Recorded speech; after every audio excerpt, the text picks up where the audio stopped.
Welcome, kings and queens, to another episode of Unapologetic, your number one podcast. This is the show where kings and queens tell their legacies and on. So get ready for the gems to drop and pull up to the table because we're ready. Difficult task. Well, thank you. So yeah, of course. So what is like the next big goal for your QPR training? I would like to become a master trainer. So what that encompasses is I will be able to train someone to do what I do as far as going out in the community and to train people. And so when I got trained at MCC in 2015, at that time, I believe it was only like 2 master trainers in the state of Michigan. Really? The lady that trained me actually came from Illinois. So if I could a master level trainer to train other people, that would be like my goal. Is kind of like to make soldiers. If I want to build an army, soldiers, we gonna be out here saving lives. So that's like an ultimate goal of mine. That's what's up. Yeah, so sound like you was really making a whole major pain. Hey, you see, we about to be out here saving souls, so saving souls, saving lives. Yeah. But I love hearing that, man. And it's, you don't hear it every day. Like, you're the only one of the few people that is consistently on this topic of mental health. And you even helped me out with my mental. I put it out there, y'all. It's no shame in my game. I need it too. So and it's so beneficial because it's almost like it's a big weight vest off your chest. Yep. And you're able to breathe finally after so long of being suffocated. And so when you have those type of moments, with the people you work with and possibly those that just call you spontaneous, what's the first reaction that you have? Because right then and there's a crisis, and most people can't think on a dime when there's a crisis, especially if you're trying to talk somebody off a ledge, so to speak. So what is like the first approach, even for me, so I can help an individual out? Well, I take it, with different approaches with everybody. If they're like in the midst of actually like making an attempt, of course, the ultimate goal would be to talk them down. If they're just having thoughts or feeling sad, it's just kind of like doing some listening, because sometimes we don't want to listen. We're not trying to hear the person. So like, for instance, this morning when I talked to the young man, I explained to him, I introduced myself to him, and I said, I'm not going to just sit here and just tell you a whole bunch of statistics and stats. And I said, I have lived experience. I know what it's like as a parent to have a child that's in this state. And so I just asked him a question. When you woke up this morning, how are you feeling? Sometimes we don't ask people, how are you feeling? We always ask people, how are you doing? But if you ask somebody how you're feeling, it opens up more than sad. It gets into the whole gist of why they're there. So everybody's just different. I have a tendency to listen first before I get and offer any recommendations for referral, or asking the question, are you think about killing yourself? So I just kind of approach everybody differently. But I never go into a situation like rah.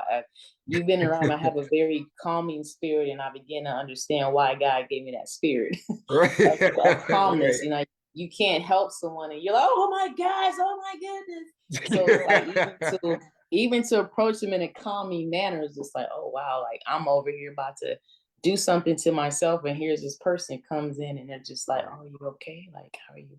And so, but just approaching them with compassion, of course, and a sense of calmness. I always tell people, do unto others that you would have to do unto you. It's just a simple golden rule. If you're in a crisis situation, how would you want someone to handle you? And would you say for today's generation, they're really like mentally messed up because of what all that is going on? Because because one day me and a group of friends were just talking about like how we were being raised as kids, right? And some of the things wasn't all like, now that we're adults, we're like, that wasn't really a good idea at that moment. But you know, some of us turn out all right. But as we, you know, advanced in generations, it's like now we see the mental, you know, gaps and the challenges that each generation actually went through in their own way at that time. Right. So how do you keep up with the Joneses, so to speak? Because it's I know it has to be some type of difficulty sometimes. Well, I think so. For instance, in African American communities, when you talk about you and your friends, just talking about how you was like raised and stuff, you think about it. We don't talk about mental illness. We don't talk about things that happen in the house. So what's happening is you're having 3 or 4 generations that's traumatized, that may have some issues, and so there, because we're not talking about it, it just kind of trickles down to where the younger generation um, can kind of sort of be the one to kind of break that generational curse by saying, something's wrong with me. I need to Okay. get help, if that makes sense. um, but I do think that the younger generation, and we have seen a It's increase in crazy. suicide ideation, especially during the pandemic. You know, you think about it when the world just shut down abruptly and we really didn't know what we're looking at. Um, Right. Cyberbullying was at an all time. Just during the pandemic, I had conversations with people who were bullied and thought about, you know, having suicide ideations to even attempts. So I think the younger generation could be the curse breaker because they're screaming for help. And some parents are paying attention and listening while other people, because their mother maybe did not do it for them or their grandmother did not do it for them. So that brokenness is not being healed versus the younger generation Mm. wants to be healed and they want to be whole. And you hear more, I think we're probably hearing more and more about mental health more than any. I mean, I'm 48 and this is probably like the last 10 years I'm hearing more and more about mental Yeah. health, mental illness, and even in African American community, I want to say like the last 3 or 4 years, we're hearing more and more conversations about having conversations, and some people actually getting the help that they need. I mean, yeah, I'm excited about it, but it also it's I'm like doing the what's that, the Shakespeare smile and sad face at the same time, because it's Hmm. like, yeah, we're finally getting it, but damn, it took so long.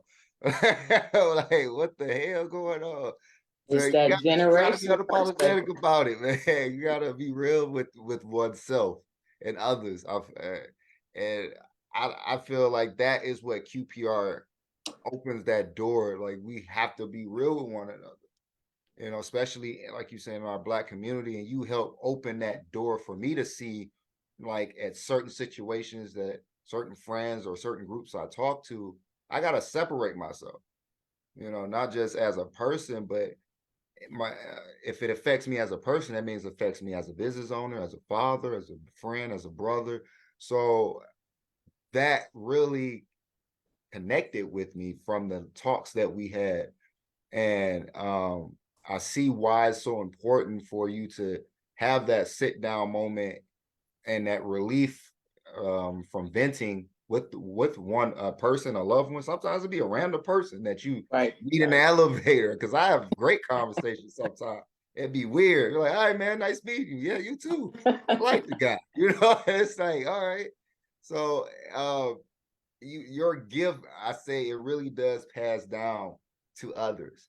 Thank And you. what I'm getting at is, I feel like that relates to also your poetry background, because you're able to speak and connect and relate to so many people with your words, because you had that, you know, that Lauren Hill flow or something, you know, that Well, I do thank you. going on. So silly.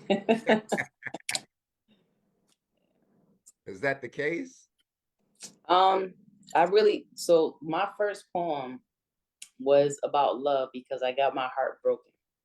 And I realized that I couldn't continue to self sabotage with the drinking. And I wasn't smoking, but I was doing a lot of drinking, more than what I probably should. Okay.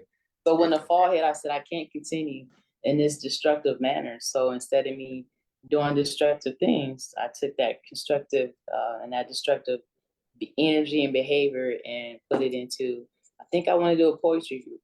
And so with there, WAPS was evolved, and we had a great 10 years, and it brought other people out that had the platform to express themselves, and it was kind of like a Maury Povich, uh, but open mic version. Yeah, Everybody just yeah. kind of like just being raw and uncut. So, and now that I don't do poetry as far as a group, I do it here and there.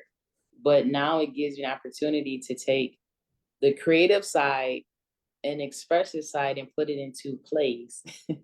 To take Mm. what is this person that's in a crisis situation, let's put it on screen and let's act it out and let's have some conversation behind it. And so that's another goal of the Risen production also. Okay.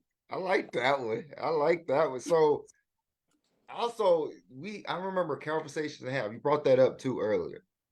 That is a great, I feel like, show that you created, man. It showed a lot of interest with the community. When is that coming back, and is that going to be tweaked? And can you give us a little give the audience background what it is? Because people are like, Well, I'm glad that you brought that up because that is a project.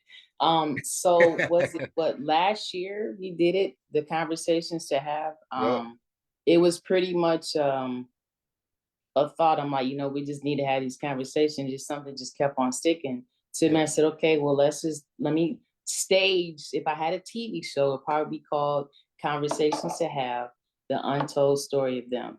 And so with that, it's another platform that's been established and created to where individuals right, will come on and talk about issues. So I think when I did it in September, it was Suicide Awareness Month. So I had the individuals that talked about their bouts of suicide and depression and attempts.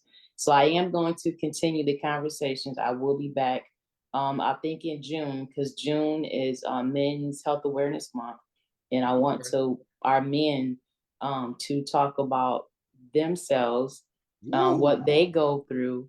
And so as I tell people, when your husband or your father or your brother is not right, your home is not in good standing, your community is not in good standing.